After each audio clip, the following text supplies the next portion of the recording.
I heard about Kyndra originally on the morning news. I was moved to pray, not knowing that this child was going to end up in my heart, in my life. I was involved in the initial execution of the search warrant at the residence. Picking up a pack and play and finding methamphetamine in a pack and play where an infant sleeps, which just, there's really no words, to kind of the initial anger you feel when you see that. And the first thing I noticed was this tiny little body just bruised head to toe. It's not a matter of going in and being objective. When you walk in and see an 8-month-old with that level of bruising, there is no doubt that something happened to this child, and whatever happened was criminal. This little girl just was battered to the point, in all my years, I have never seen a child beaten as badly as what Kyndra was beaten.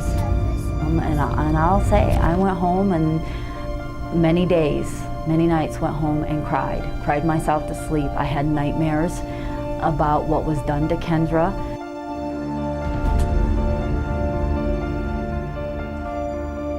The doctor talked about the fact that this child did not have any brain activity, was on a feeding tube. Kyndra has been probably one of the worst cases of abuse that I've seen in my career. The prognosis was so poor that even if she did survive, she would be nothing but a vegetable. When we got the telephone call to take care of Kyndra, it wasn't an easy call to take because we knew that we were being called to put her in hospice. We knew that she probably wouldn't live. That's a tough one, to think about taking a child in knowing that she's going to die on your watch.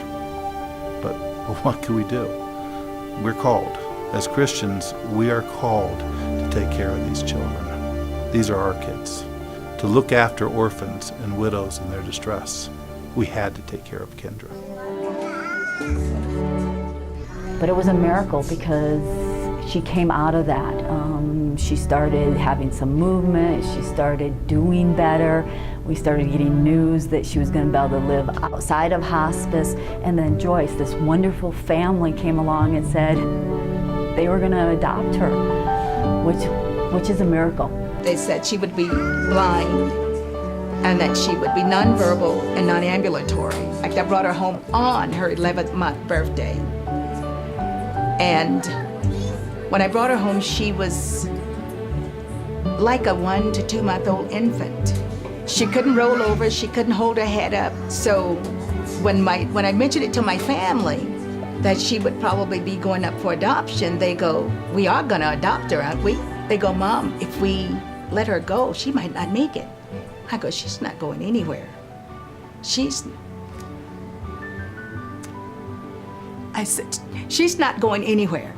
And I just knew that this was my baby, that I'm supposed to take care of her. She ended up in Hope and Homes, foster home of Joyce Phillips. Joyce believed in Kyndra.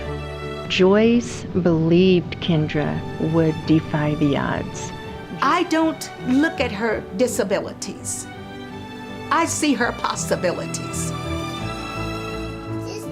That's the foot. She's blind, and yes, there's some physical limitations, but the one thing that exuded from her, she truly seemed happy. Kyndra's not going to know what she could have missed out on or what she could have been. Joyce is going to make sure that Kyndra succeeds as Kyndra is now. I tell her every day, "You are my perfect little girl." She is so vibrant, so full of life. They thought that she would be nonverbal, and now she's 3. She knows her address. She knows what city she lives in. She counts, she sings, she does it all. A nonverbal child. What's the address?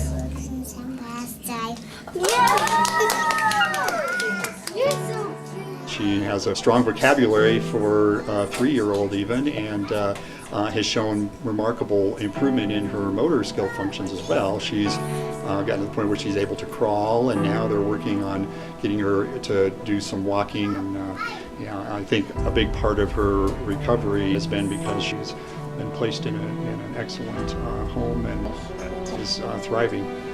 We don't get a lot of those. We don't get kids that are said that they weren't going to live and then turn around and are able to talk and move and that kind of thing. When they come to a Hope and Home family, they get an environment of safety, complete safety. They get a caregiver who believes in them. I really appreciate and admire the things that Hope and Home are doing. Hope and Home seem to go above and beyond. I've worked with Hope and Home through a lot of my cases, and their families are wonderful. It is heartwarming to see a family that's not related to take in a child.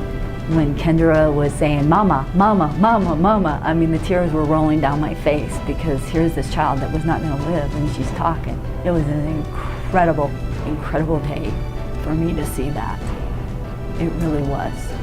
That's what Hope and Home is there for, is to recruit parents so that these children can have a family. I don't know where this foster mother came from, the adoptive mom Joyce,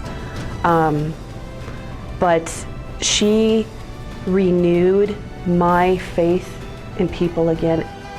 Clap your hands. Yes. And happy you're happy and you know it. Clap your hands. And you're happy and you stop your feet. Stop. And you're happy and you stop your feet. Stop. I just pictured that little girl sitting in this house waiting for this guy to explode on her again and trying to hide. And I mean, how do you deal with that?